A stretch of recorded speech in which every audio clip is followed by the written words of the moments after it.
عزیزان محترم، برادران ملت اسلامیہ، میں نے پارہ نمبر 13 کی سورہ رعد کی 11ویں آیت کی تلاوت کا شرف حاصل کیا، جس میں اللہ تعالیٰ ارشاد فرماتا ہے ان اللہ لا یغیر ما بقوم حتی یغیروا ما بانفسہم۔ اس آیت کا ترجمہ ہے بے شک اللہ تعالیٰ قوم کی حالت اس وقت تک نہیں بدلتا جب خود لوگ اپنی حالت نہ بدلیں۔ شاعر بھی اس آیت کے مفہوم کو لے کر شعر بناتا ہے اور کہتا ہے کہ خدا نے آج تک اس قوم کی حالت نہیں بدلی، نہ ہو جس کو خیال خود اپنی حالت کے بدلنے کا۔ شاعر بھی کہتا ہے کہ نہ سنبھلو گے تو مٹ جاؤ گے اے ہندوستاں والو، تمہاری داستاں تک بھی نہ ہوگی داستانوں میں۔ ڈاکٹر اقبال کہتے ہیں جگہ جگہ کہ تمہیں تھک چکے ہیں ہنگامے، نشاطیں لذتیں خوابیں گراں بدل ڈالو، غلط روی سے منازل کا بعد بڑھتا ہے، مسافروں روش کارواں بدل ڈالو۔ شاید یہ شعر بھاری پڑ گیا ہوگا، مطلب نہیں سمجھ میں آیا ہوگا، سنتے ہیں اس لیے سن کر آپ نے تسلی دے دی، ہاں ٹھیک ہے۔ شاعر کہنا چاہتا ہے غلط روی سے منازل کا بعد بڑھتا ہے۔ غلط روی یعنی راستہ غلط چلنے سے، غلط راستے کو اختیار کرنے سے منزل دور ہو جاتی ہے۔ جانا ہے تیر گھاٹ اور جا رہے ہیں بیر گھاٹ، ظاہر بات ہے وہاں جا کے پتہ چلے گا یہ تو اپنی منزل ہے نہیں، وہاں چلو تو جتنی دیر آدھا گھنٹے میں پہنچنے والا 1.5-2 گھنٹے میں پہنچے گا یا کبھی پہنچے گا بھی نہیں، ایسا ہو جائے گا۔ غلط روی سے منازل کا بعد یعنی دوری بڑھ جاتی ہے غلط راستہ اختیار کرنے سے۔ مسافروں روش کارواں بدل ڈالو، اے چلنے والوں تم کارواں کی روش اور راستہ بدل کر سیدھا راستہ اپنا لو۔ جگہ جگہ کہ تمہیں تھک چکے ہیں ہنگامے، نشاطیں لذتیں خوابیں گراں بدل ڈالو۔ مطلب یہ ہے کہ یہ ہنگامے، یہ حادثات، یہ واردات، یہ خوفناک واقعات جتنے آ رہے ہیں ہو رہے ہیں وہ سب آپ کو جگانے کے لیے ہو رہے ہیں، لیکن لوگ ہیں کہ بالکل خواب خرگوش میں سوئے ہوئے ہیں، مست ہے اور لاپرواہ ہے۔ تو شاعر کہتا ہے یہ ہنگامے بار بار جو ہو رہے، طرح طرح کے ملک بھر میں حادثات ہو رہے ہیں، یہ تم کو جگانے کے لیے اتنے ہو رہے کہ یہ حادثات بھی تم کو جگہ جگہ کے تھک گئے، لیکن تمہاری نیند ہے کہ ٹوٹنے کا نام نہیں لیتی۔ جاگو، ہوش میں آؤ، ہوش کے ناخن لو، بیدار ہو جاؤ۔ جگہ جگہ کہ تمہیں تھک چکے ہیں ہنگامے، نشاطیں لذتیں خوابیں گراں بدل ڈالو۔ یہ ذرا بھاری ہو رہا ہوگا۔ نشاط مانے مزہ، لذت مانے ٹیسٹ، خواب گراں یعنی گہری نیند۔ گہری نیند کے مزے کو تم چھوڑ دو، نشاطیں لذتیں خواب گراں بدل ڈالو۔ یہ جو عادت ہے نا تو گدھے گھوڑے بھیج کر سو جانے کی، تو اتنا بے پرواہ لاپرواہ غیر ذمہ دار ہو کر بالکل خراٹے والی نیند اور بے خبر والی نیند اب چھوڑ دو، سونے کا سمے نہ رہا۔ جاگنا ہے جاگ لے افلاک کے سائے تلے، حشر تک سوتا رہے گا خاک کے سائے تلے۔ ابھی جاگنے کے دن ہے، جاگ لو، ہاں جب سونا پڑے گا تو سوتے ہی رہ جاؤ گے، پھر کوئی سور پھونکا جائے گا تب جاگو گے۔ لہذا جو کرنا ہے ابھی کر لو، ابھی نوری جوا کرو۔ عزیزان محترم، رب تبارک و تعالیٰ نے کھلے لفظوں میں ارشاد فرما دیا، الہ العالمین بس یوں ہی لوگوں کے حالات تبدیل نہیں کرتا، پریشانیاں دور نہیں کر دیتا، مشکلیں حل نہیں فرما دیتا جب تک خود وہ آدمی یا وہ لوگ اپنے حالات کو بدلنے کے لیے کمر نہ کس لے، تیار نہ ہو جائے، جب تک خود آپ کوشش نہیں کریں گے، تب تک اللہ تبارک و تعالیٰ آپ کے حالات نہیں بدلنے والے۔ یہ سوچیں گے کہ ایسا غیب سے ظاہر ہو جائے گا، نہ ایسا کرشمہ ہو جائے گا، نہ ایسا یہ ہو جائے گا، سوچنے سے بس آنکھ بند کر کے بولے مجھے لڈو ملے، پیڑے ملے، برفی ملے، کلاکند ملے اور بریانی ملے تو کیا آ جائے گی؟ نہیں آنے والی۔ سوچنے سے کچھ پیٹ نہیں بھرتا، بلکہ اور بھوک بڑھتی ہے اور بے قراری بڑھتی ہے۔ تو صرف سوچنے سے کام نہیں چلے گا، بلکہ محنت میری رحمت تیری، یہ انداز ہونا چاہیے۔ اٹھ باندھ کمر کیا ڈرتا ہے، پھر دیکھ خدا کیا کرتا ہے۔ ڈاکٹر اقبال کہتے ہیں ہاتھ پہ ہاتھ دھرے شکوے قسمت کیسا، ضرب مرداں سے اگل دیتا ہے پتھر پانی۔ صرف ہاتھ پہ ہاتھ دھرے بیٹھے ہیں، قسمت کا رونا رو رہے، یار قسمت میں ہے کیا کریں گے، جو ہوگا قسمت میں وہ ہوگا۔ بیٹا تم بھی تو کچھ پیٹ کا پانی ہلا، کچھ محنت کر، کچھ قدم بڑھا، کچھ حوصلے کے ساتھ اٹھ اور کام کر، تو دیکھ تیری محنت ہوگی، رب کی رحمت ہوگی۔ ان اللہ لا یضیع اجر المحسنین، اللہ تعالیٰ نیکی کرنے والوں کے اجر و بدلے کو ضائع نہیں کرتا۔ کچھ کرنے کی تو ہمت نہیں، کچھ کرنے کی تو حیثیت نہیں، کچھ کرنے کی تو امنگ ہی نہیں ہے، تو پھر کہاں سے کچھ ہونے والا؟ بیٹھے بیٹھے اگر یہ سوچے کہ جھاڑ لگ جائے، اناج پک جائے، روٹی نہ بل جائے اور سامنے آ جائے، تب وہ روٹی آپ کے منہ میں نہیں جائے گی جب تک آپ توڑ کے منہ میں نہ ڈالو گے، اور منہ میں ڈالتے صحیح پیٹ میں بھی نہیں جانے گی جب تک کہ آپ اپنی بتیسی چلا کر اس کو چبا نہ لو گے۔ چبانے کے بعد بھی پیٹ میں نہ جائے گی جب تک آپ اس کو نگلو گے نہیں۔ عزیزان محترم، یہ عالم اسباب ہے، کچھ کریں گے تو ہوگا، کچھ نہیں کریں گے تو کچھ نہیں ہوگا۔ ہاتھ پہ ہاتھ دھرے شکوے قسمت کیسا، ضرب مرداں سے اگل دیتا ہے پتھر پانی۔ ابھی جو ہے 20 تاریخ کو ووٹنگ ہے، اور یہ ووٹنگ کی شرعی حیثیت کیا ہے؟ اسلام کے نقطۂ نظر سے ووٹنگ، ووٹ دینا، ووٹ ڈالنا یہ ضروری بھی ہے کہ نہیں ہے؟ ہمارے اوپر کیا ذمہ داریاں ہیں اللہ رسول کی جانب سے؟ اس کے بارے میں آپ کو بتاؤں گا۔ آپ سوچ رہے ہیں کہ یہ تو سیاست والا مدعا ہے، مولانا نے اللہ رسول کے ممبر پر یہ کہاں سے بات چھیڑ دی؟ جو یہ سوچتا ہے وہ غلط سوچتا ہے۔ عزیزان محترم، یہ عین دین ہے، عین اسلام ہے، عین مذہب ہے، عین شریعت ہے، عین خدا و رسول کا حکم ماننا ہے۔ جو آپ صحیح راہ پر چلو گے تو دیکھیے کیا ہے یہ، اپنی حکومت چننے کے لیے باقاعدہ یہاں پر جمہوریت قائم ہے، اور جمہوریت کے مطابق ملک میں یہ ہے کہ فور پیپل بائی پیپل، یعنی لوگوں کی طرف سے ہی حکومت ہوگی، لوگوں کے اوپر ہی حکومت ہوگی، لوگوں کے لیے ہی حکومت رہے گی۔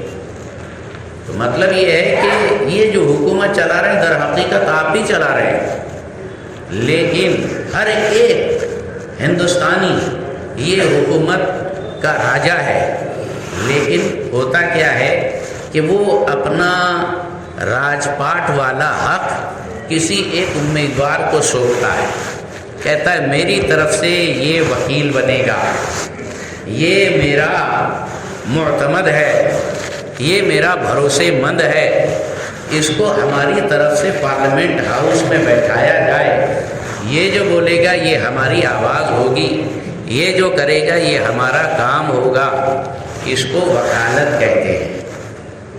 ووٹ کی شریعت کی نظر میں 5 حیثیتیں ہیں، 5 حیثیتیں۔ وکالت گویا آپ ووٹ ڈال کر امیدوار کو اپنا وکیل بنا کر اپنی طرف سے پارلیمنٹ میں بھیج رہے ہیں، حکومتی ایوان میں بھیج رہے ہیں، اور راج بھون میں بھیج رہے ہیں کہ جا کر وہ ہماری طرف سے حکومت چلائے، اور حکومت کے اندر ہماری طرف سے کردار ادا کرے۔ یہ بھی ایک ذمہ داری کی بات ہوتی ہے کہ کیسا آپ کا وکیل ہونا چاہیے، اور سب سے پہلی بات تو یہ کہ ووٹ ڈالنا کہ نہیں ڈالنا۔ عزیزان محترم، یہ پورے ملک کے آئین نے اور پورے ملک کے سنویدھان نے آپ کو بہت بڑا عہدہ دیا ہے، اور ایک کنگ میکر کی حیثیت آپ کی بنائی ہے۔ آپ کی ایک انگلی سے یہ حکومت بنتی ہے، حکومت بگڑتی ہے، تو اتنا پاور دیا ہے آپ کی ایک انگلی کے اندر۔ علاء الدین نے چراغ گھس کے جنات کو نکالا اور کہا کہ ہماری حکومت بنا دو، جو حکومت ہے اس کو گرا دو۔ کہا نہیں بھیا، یہ تو میرے سے نہیں ہو سکتا۔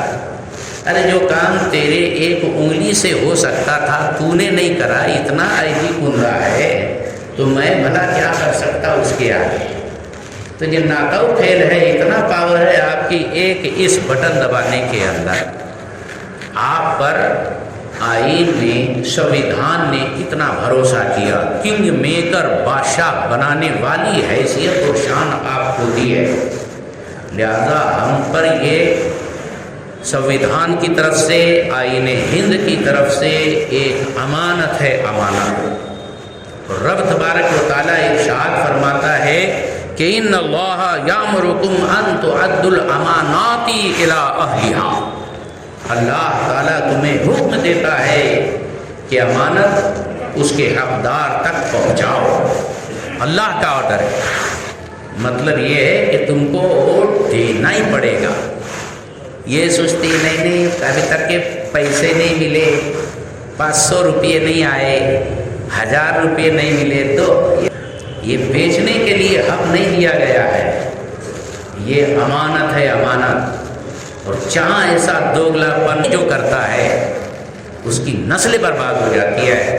ایمان کا سودا نہیں کرنا چاہیے، یہ اللہ کی طرف سے ملی ہوئی امانت ہے، اس کو بغیر کسی رشوت کے بے لوث اللہ رسول کا حکم مانتے ہوئے ادا کرنا یہ لازم و واجب ہے۔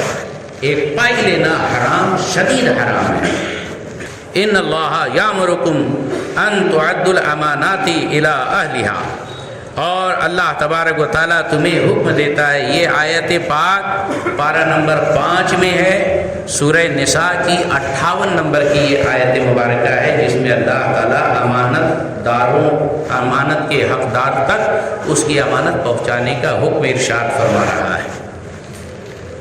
ووٹ کی ایک حیثیت ہے شہادت، شہادت مانے گواہی، وٹنس۔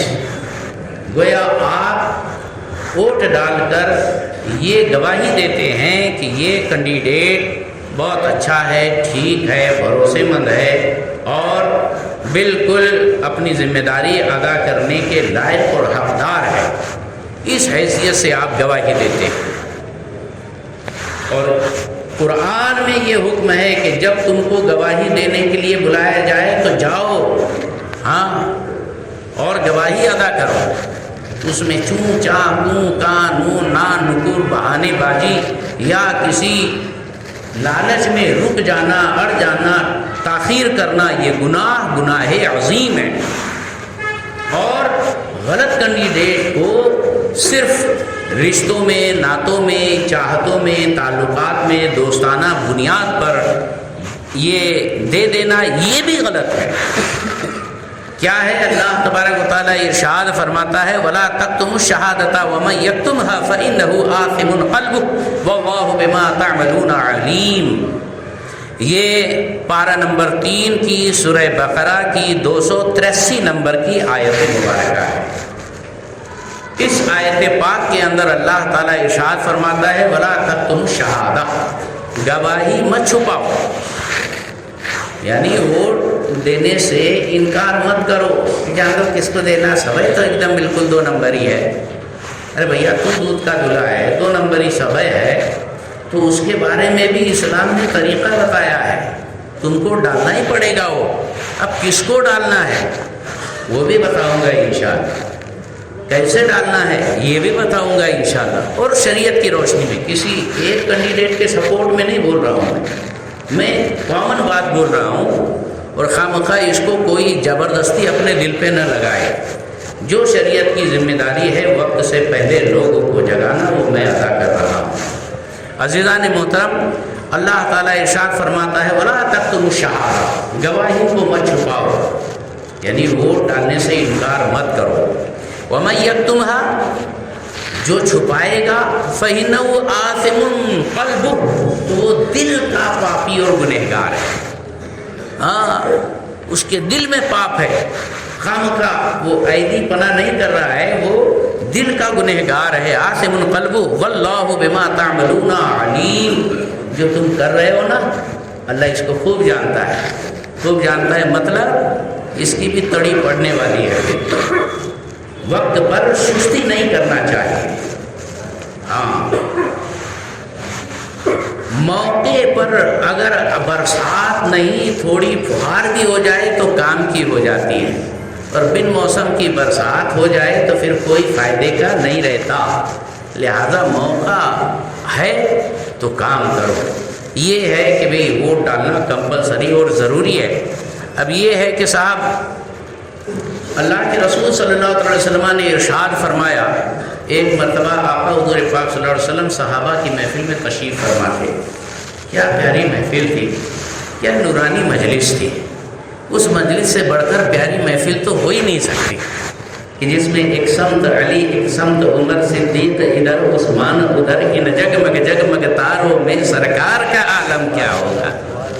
حضور جلوہ افروز ہے، سیدنا صدیق اکبر، حضرت سیدنا عمر فاروق اعظم، عثمان ذو النورین، مولا علی، علی مرتضیٰ، حیدر کرار، یہ سب چار یار کے ساتھ میں سارے صحابہ کی بہار بیٹھی ہے، باغ و بہار ہے، اور سرکار پاک صلی اللہ علیہ وسلم ٹیک لگائے، تکیے پر ٹیک لگائے تشریف فرمائے۔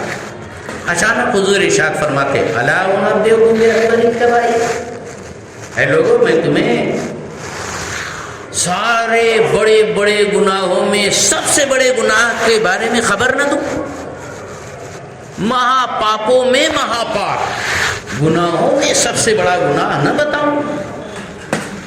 تو صحابہ کرام اٹینشن ہو گئے، کہتے بھلا یا رسول اللہ، کیوں نہیں میرے مالک، ارشاد فرمائے۔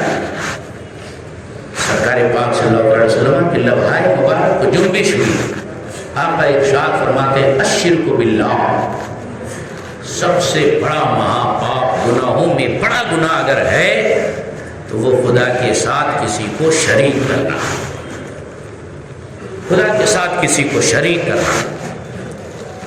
حضور ٹیک لگائے ہیں، پھر ارشاد فرماتے ہیں وعقوق الوالدین، دوسرا سب سے بڑا گناہ ہے ماں باپ کی نافرمانی کرنا، ماں باپ کی حکم عدولی کرنا، ماں باپ کا کہنا نہ ماننا، گویا ماں باپ کا دل دکھانا، یہ دوسرا سب سے بڑا گناہ ہے۔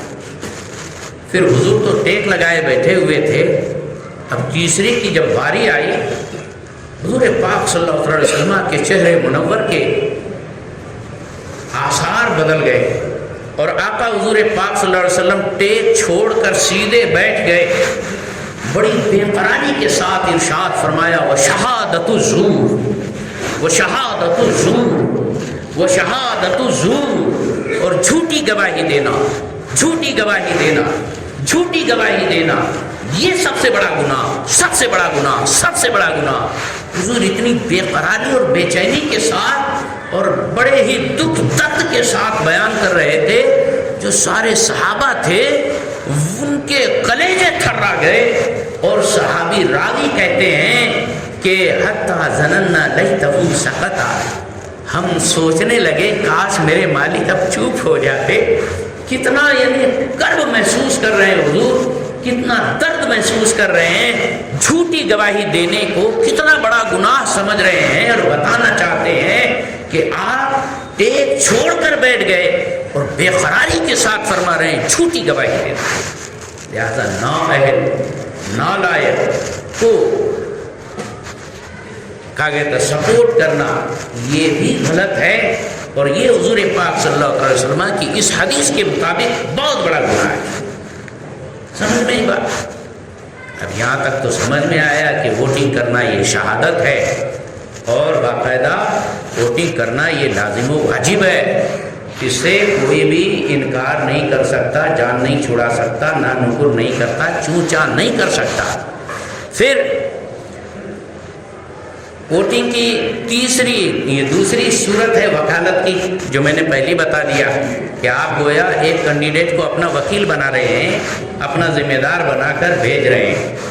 دلہن جاتی ہے کہ منڈپ میں قبل تو کہنے کے واسطے نہیں نا، اس کے پاس وکیل آتا اور دلہن کی طرف سے وہ وکیل بنتا کہ ہاں میرا نکاح فلاں ابن فلاں سے کرا دو اتنے مہر میں، وہ وکیل وہاں سے بالکل سینہ ٹائٹ کر کے آتا ہے، اور وہ باقاعدہ سارا جو کچھ ایجاب و قبول کرتا ہے، ایجاب و قبول وکیل کر رہا ہے، اور دلہن بن رہی ہے دلہنیا، جس نے تو زبان سے تو صرف وکیل کو وکالت کی اجازت دی ہے، اور وکیل یہاں نکاح قبول کر رہا ہے، دلہن بن رہی ہے وہ دلہنیا۔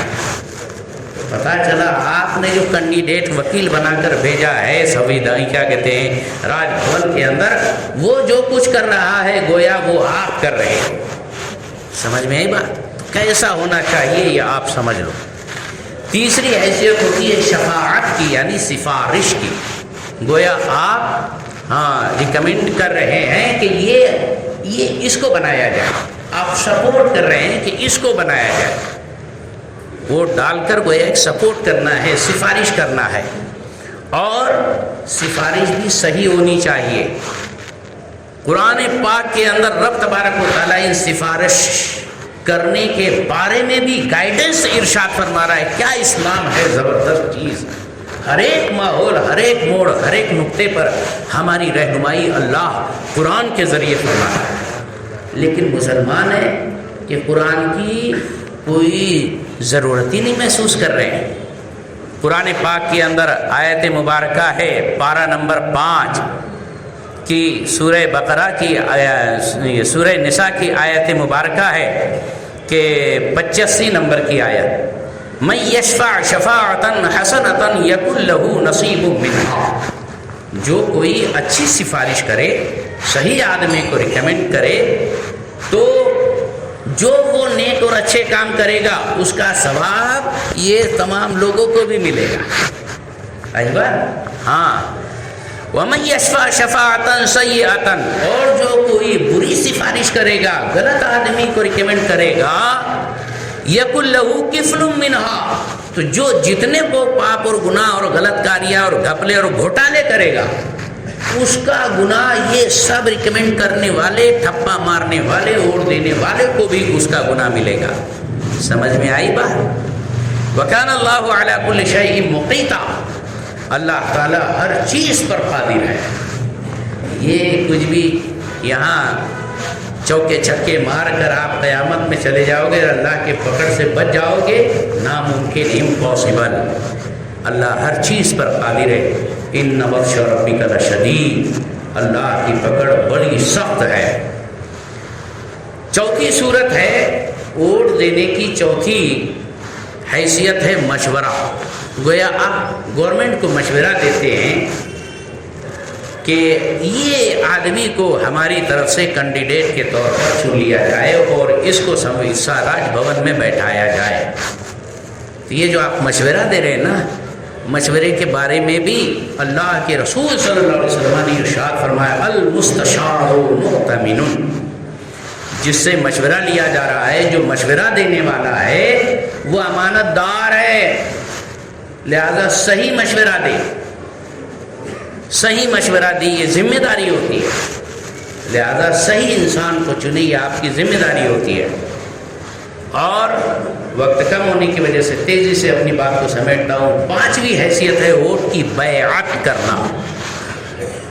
حضور کے دور میں، خلفائے راشدین کے دور میں باقاعدہ بیعت خلافت ہوا کرتی تھی، لوگ ہاتھ پر ہاتھ دے کر سامنے والے کو اپنا خلیفہ مانتے تھے۔ یزید نے اسی لیے تو امام حسین پر زور ڈالا تھا کہ میری بیعت قبول کر لو، کرپٹ آدمی تھا، لیکن امام حسین نے بتا دیا اگر کینڈیڈیٹ غلط ہے تو ووٹ ڈالنے کی ضرورت نہیں، بھلے کچھ بھی ہو جائے۔ سمجھ میں آئی بات؟ ہاں، اب یہ سارا معاملہ ہے۔ اب یہاں کوئی امام عالی مقام جیسا پاکیزہ تو کردار والا ملنے والا نہیں، جتنے ہیں سب ایک حمام والے ہیں، تو ہم کس کو چنیں؟ ہاں، ایک شیر ہے تو دوسرا باغ ہے تو تیسرا چیتا ہے۔ اس کے بارے میں بھی حضور پاک صلی اللہ علیہ وسلم نے ارشاد فرمایا، حدیث مبارکہ ہے فتاوی رضویہ کی جلد 6 میں کتاب الصلاۃ کے اندر اعلیٰ حضرت نے بھی اس کو کوٹ کیا۔ یہ مسلم میں بھی ہے، بخاری شریف میں بھی ہے، بڑی مشہور حدیث مبارکہ ہے، من ابتلی ببلیتین اختار اہونہما، کہ جو کوئی 2 مصیبتوں میں 2 آفتوں میں گرفتار ہو جائے تو وہ ہلکی آفت کو اختیار کرے۔ ظاہر بات ہے، یہی تو عقل مندی ہے۔ اب آپ کوئی ایسے پیچ میں پھنس گئے کہ کہیں آپ کا 1 لاکھ کا نقصان ہو رہا ہے، کہیں 10,000 کا نقصان ہو رہا ہے، یہی 2 آپشن ہیں، تو آپ کیا کریں گے؟ 1 لاکھ والے نقصان کے راستے کو اپنائیں گے کہ 10,000 والے نقصان کے راستے کو اپنائیں گے؟ بولو، 10,000 والے۔ یہی عقل مندی ہے۔ لہذا ایسا کوئی سنو جو کم سے کم زہریلا ہو۔ ہاں، اور پھر یہ بھی کہ صاحب چنو تو ایسا چنو کہ آپ کا ووٹ ضائع نہ ہونے پائے، وہ چن کر بھی آئے۔ اذا اسد الامر الى غیر اہلہ فلینتظر الساعۃ، نااہل کو جب معاملے کا ذمہ دار بنایا جائے گا اور سارا معاملہ کسی نالائق کے حوالے کیا جائے گا، حضور فرماتے تب قیامت کا انتظار کرو۔ یہ ساری باتیں ہیں عزیزان گرامی، لہذا آپ بڑے ہوشیار ہو، بند لفافے کا مضمون پڑھنے والے لوگ ہو، مہا چتر بڑے ہوشیار ہیں آپ، اڑتے پرندے کے پر گننے والے لوگ ہو، دھوپ میں آپ نے بال نہیں پکائے ہیں، بڑے چالاک ہو، جب بولنے پر آتے ہو تب سمجھ میں آتا ہے کہ اندر کتنا بڑا گیان بھرا ہوا ہے۔ حضرات گرامی، محترم حضرات، ہوش کے ناخن لیجئے، اور سب سے پہلی ذمہ داری، سب سے بڑی ذمہ داری، 20 تاریخ کو کوئی بھی سستی کے مارے گھر پر نہیں بیٹھنا چاہیے، کوئی بھی لالچ اور آرزو اور تمنا نہیں رکھنی چاہیے۔ جیسے جوش و خروش اور ذمہ داری کے ساتھ آپ نے پچھلے مرتبہ میں ایک انسان نے شوق و ذوق کے ساتھ ووٹ دیا، ویسے ہی ووٹ آپ بھی دیجئے، اور دینا ہی پڑے گا، دینا آپ کا حق ہے۔ یہ اللہ کی طرف سے بھی اس کے بارے میں آپ سے پوچھ گچھ ہوگی۔ قرآن کی کئی آیتوں اور حدیث کی روشنی میں میں نے یہ باتیں آپ کے سامنے واضح کی ہے۔ نو سستی، نو کاہلی، نو عیدی پن، نو کوئی سونا دھونا، اور نو کوئی لالچ وغیرہ۔ لہذا خود بھی ڈالے، گلی محلے میں بھی ڈالے، عورتیں بیچاری نکلنے میں سستی کرتی ہے، ان کو بھی باقاعدہ پروتساہن دے، حوصلہ دے اور جذبہ بڑھائیں، اور باقاعدہ سلپ جو ہے ان کے گھروں تک پہنچائے، کون سا بت ہے، کہاں جانا ہے، کیسے کرنا ہے، وہ سارا کچھ آپ بتائیں۔ لیکن میں کسی کینڈیڈیٹ کا سپورٹ نہیں کرتا، اور یہ میری ذمہ داری بھی نہیں ہے۔ میری ذمہ داری اتنی ہے کہ آپ ووٹ ضرور ڈالیں، اور صحیح جگہ ڈالیں کہ آپ کا ووٹ بھی ضائع نہ ہو اور آپ کے لیے مفید بھی رہے۔